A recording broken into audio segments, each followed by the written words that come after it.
नमस्कार भाइयों बहनों। आज बहुत ही महत्वपूर्ण बात साझा करने के लिए आप सभी के बीच आया हूँ। आप सभी लोग नेहा सिंह राठौर जी को जानते होंगे और पहलगाम हमले के बाद से लगातार वो भारत विरोधी, राष्ट्र विरोधी, सरकार विरोधी पोस्ट कर रही हैं। मैं उनसे एक निवेदन करना चाहूँगा कि नेहा सिंह राठौर जी, देश के लोकतंत्र में हमें अभिव्यक्ति की आज़ादी तो अवश्य मिली है,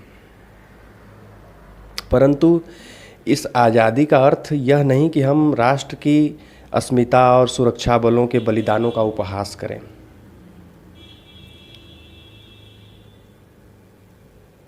नेहा जी, आपका आतंकवाद जैसे गंभीर मुद्दे पर सरकार को कोसना न केवल दुर्भाग्यपूर्ण है, बल्कि उन शहीदों का भी अपमान है जिन्होंने अपनी जान दे करके हम सभी देशवासियों को सुरक्षित रखने का काम किया।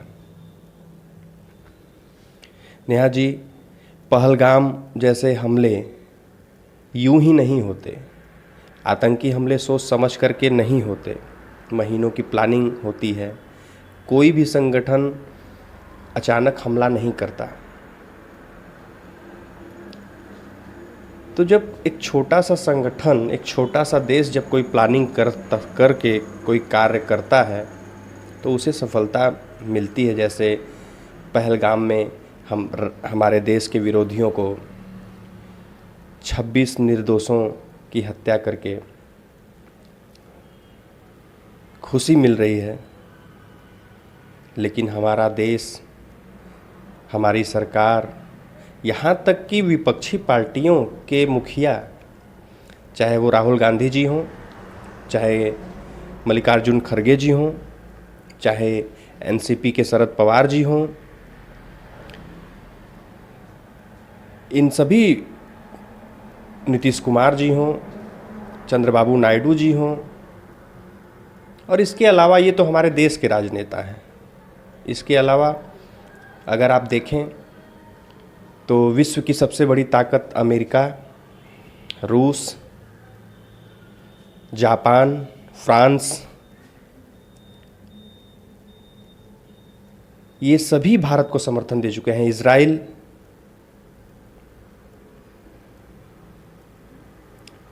यहाँ तक कि चाइना भी इस आतंकवादी हमले का विरोध कर रहा है। लेकिन आप हैं कि अपने ही देश की सरकार को, अपने ही देश के प्रधानमंत्री को इस अवसर पर, ये राजनीति का अवसर नहीं है, इस अवसर पर आखिर क्यों इस तरीके की घटिया बयानबाजी आप कर रही हैं। मोदी जी या भारत सरकार पर उंगली उठाने से पहले आपको यह समझ लेना चाहिए कि जब सैनिक शहीद होते हैं तो पूरा देश उनका कर्जदार होता है, और ऐसे समय पर देश को जोड़ने की ज़रूरत होती है, तोड़ने की नहीं। इसीलिए बहन जी, आपसे मेरा निवेदन है कि देशद्रोहियों को शाबाशी देना और अपमानित करना ये कलाकारिता नहीं है, ये सीधा सीधा राष्ट्र के खिलाफ विरोध है, विद्रोह है, राष्ट्रद्रोह है। इसलिए आपकी कलम, आपकी आवाज़ अगर सही दिशा में लगे तो देश का गौरव बन सकती है, लेकिन अगर उसका इस्तेमाल गलत दिशा में होगा तो समाज को गलत रास्ते पर लेकर के जाएगा, और वही समाज आपको कभी माफ़ नहीं करेगा। यह देश सहनशील है, परंतु जब देश के अस्मिता की बात आती है तो हर एक भारतवासी सैनिक बन जाता है। देशद्रोह को लड़ाई से, कड़ाई से जवाब देना ही हमारी संस्कृति रही है।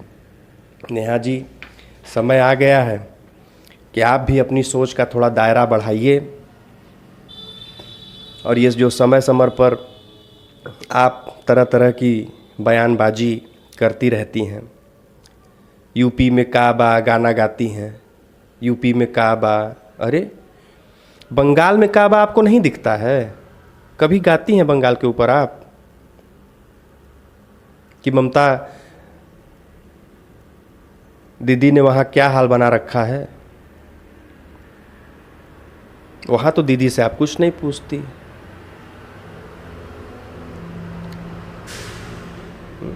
देश के प्रधानमंत्री को अब्बा बनाएंगी, बब्बा बनाएंगी। क्या मानसिकता है आपकी, क्या कुलसित सोच है। और हमें विश्वस्त सूत्रों से ये जानकारी भी प्राप्त हुई है कि आपके ICICI बैंक के खाते में 2 लाख रुपए पहलगाम हमले से कुछ दिन पूर्व आए हुए हैं और उसी के बाद से आप लगातार जो है भारत सरकार के खिलाफ, भारत के खिलाफ बोल रही हैं। तो ऐसा मत करिए कि सारे देश के लोग आपके खिलाफ हो जाएं। अभी भी समय है और आप एक उम्दा कलाकार हैं, इसमें कोई दो राय नहीं है। लेकिन जो आपकी कलाकारिता है उसे राष्ट्रद्रोह में मत बदलिए, बस यही निवेदन है। सादर प्रणाम। जय श्री राम। ईश्वर आपको सद्बुद्धि दे, आपका मार्गदर्शन भगवान श्री राम आपके स्वप्न में आकर के करें, यही ईश्वर से प्रार्थना है। जय हिंद।